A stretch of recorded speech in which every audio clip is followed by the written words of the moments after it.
এক মাস হয়ে গেল তার অপরাধী সাকিবকে গ্রেফতার করা হয়েছে, এখনো তাকে রিমান্ডে আনা হয় নাই। এবং সাধারণ মানুষ আজকে মনে করতেছে এই সাকিবের সাথে আরো কয়েকজন আছে যারা রিপনকে হত্যাকাণ্ডের সাথে জড়িত।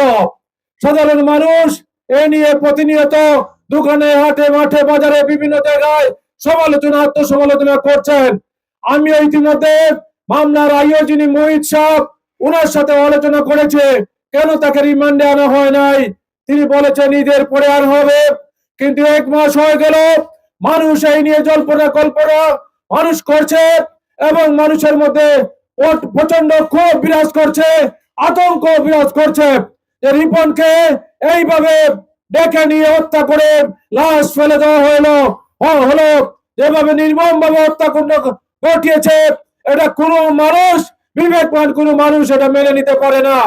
আমরা প্রশাসনের কাছে, আমরা পুলিশ প্রশাসনের কাছে, এসপি সাহেবের কাছে, ডিসি সাহেবের কাছে, ইউএনও সাহেবের কাছে, ওসি সাহেবের কাছে, এডিশনাল এসপি সাহেব কুলারায়, আপনারা যারা কর্মরত আছেন আজকের মানববন্ধন থেকে সকল মানুষের উপস্থিতিতে আমরা বলতে চাই, যদি সাকিবকে রিমান্ডে এনে অথবা রিমান্ডে আনেন বা না আনেন সেটা আপনাদের বিষয়, কিন্তু আমরা এই যে রিপন হত্যাকাণ্ডের সাথে আরো যারা জড়িত আছে তাদের আমরা শাস্তি চাই, তাদেরকে গ্রেফতার করতে হবে।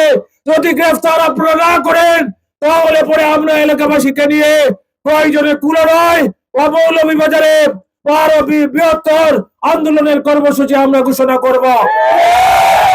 আমরা পারি নাই যে রিপনের হত্যাকাণ্ডের আসল রহস্য কি, তাই প্রশাসনের কাছে আমরা এতদিন অপেক্ষা করেছি, মাস খানেক অপেক্ষা করে আমরা পুলিশের অ্যাক্টিভিটিস আমরা দেখতে চেয়েছিলাম, কিন্তু আজকে পুলিশ নীরব বসে আছে, তাদের কোনো ব্যাপারে তারা কোনো কর্ণপাত করছে না। আজকের মানববন্ধন সেই মানববন্ধন থেকে আমরা আজকে প্রশাসনকে বলছে অনতিবিলম্বে রিপন হত্যাকাণ্ডের অন্যান্য আসামি যারা আছে তাদেরকে গ্রেফতার করা হোক। আমার পুত্র তার সঠিক বিচার চাই, আপনার কাছে, এলাকাবাসীর কাছে, প্রশাসনের কাছে, সবার কাছে আমার পুত্র তার সঠিক বিচার আমি চাই, আমার পুত্র তার সঠিক বিচার আমি পাইতাম। আপনারা জানেন গত 9 মার্চ রিপন আহমদকে নির্মম ভাবে হত্যা করা হয়েছে। সেই সাকিব আমাদের এলাকায় বসবাস করত। রিপন একদম সাধারণ মানুষ ছিল। আমার ভাইকে নির্মম ভাবে যেভাবে কুপিয়েছে এই নরভিশাল সাকিব, তাকে সাধারণ মানুষ এভাবে একজন মানুষকে আঘাত করতে পারে না। আমি এই রিপনের দৃষ্টান্তমূলক, সাকিবের দৃষ্টান্তমূলক শাস্তি চাই এবং যারা এই খুনের সাথে জড়িত আছে অতি সত্বর যাতে তাদেরকে গ্রেফতার নিশ্চিত করে পুনরা প্রশাসন এবং আজকের এই মিডিয়া ভাইদের কাছে বিনীত অনুরোধ জানাচ্ছি, আমার ভাইকে যেভাবে হত্যা করা হয়েছে যত সময় পর্যন্ত সাকিবের ফাঁসি নিশ্চিত না হচ্ছে ততদিন পর্যন্ত আমরা এই ঘরে ফিরব না।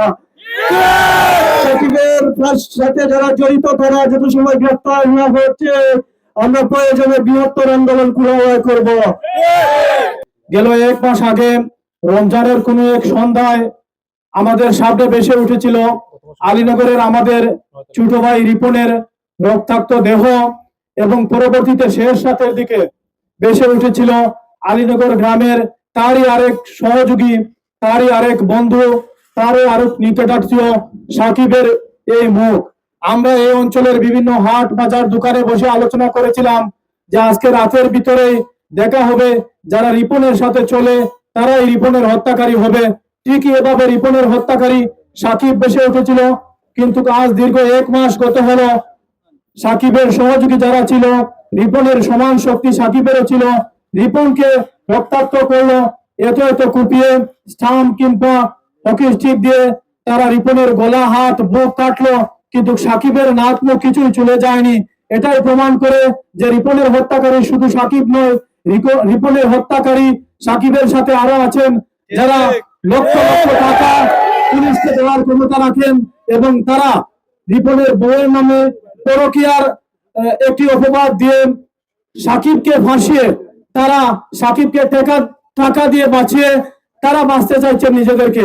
এই রিপনকে যারা নির্মম ভাবে হত্যা করেছে এবং হত্যাকারীর সাথে যারা যুক্ত তাদেরকে অনতিবিলম্বে সামনে আনার জন্য আমরা মনে করব মিডিয়া সেলের মাধ্যমে তারা প্রকাশ করবে সাকিবের সাথে রিপন হত্যায় কারা যুক্ত ছিল। এই যে ঘটনা করছে এই সাকিব, খালি সাকিব নয়, আরো তার লোকে ফার্স্ট সাকিব আছে, তন্ত্রের মূল্য হইতাম পারিয়ান না, হইলে সমস্যা মুক্তি হইতাম পারিয়ান না, এমন কথাবার্তা ওর তোরে যদি কোটি টাকা লাগে তোরে আমরা জেলটাই ছুটে আনবো, আমরা না তাই তাই বলবে এই দাঁড়াই তোর বাচ্চাই তোর শুধু বিচার চাই একবারে বাংলাদেশের তারেন কে সামর কে সামর তোর দাঁড়াইলাম ইটার বাজারের ফাঁসি চাই, ফাঁসি চাই, ফাঁসি চাই, ফাঁসি চাই, ফাঁসি চাই। দ্রুত গ্রেফতার করে আইনানুগ ব্যবস্থা গ্রহণ করার জন্য, পাশাপাশি ন্যায় বিচারের স্বার্থে সঠিক তদন্ত করে যারা এই ঘটনার সাথে জড়িত তাদেরকে অবিলম্বে গ্রেফতার করতে হবে, নতুবা এরকম ঘটনা আরো বাড়ার সম্ভাবনা আছে।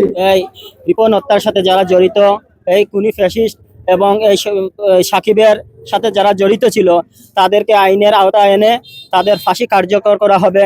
যখন পর্যন্ত আমাদের এই দাবি না মানা হচ্ছে, তাদের ফাঁসি না কার্যকর করা হচ্ছে, ততক্ষণ পর্যন্ত আমরা এলাকাবাসীকে নিয়ে দুর্বার আন্দোলন আমরা করব, দরকার আমরা থানা ঘেরাও করব।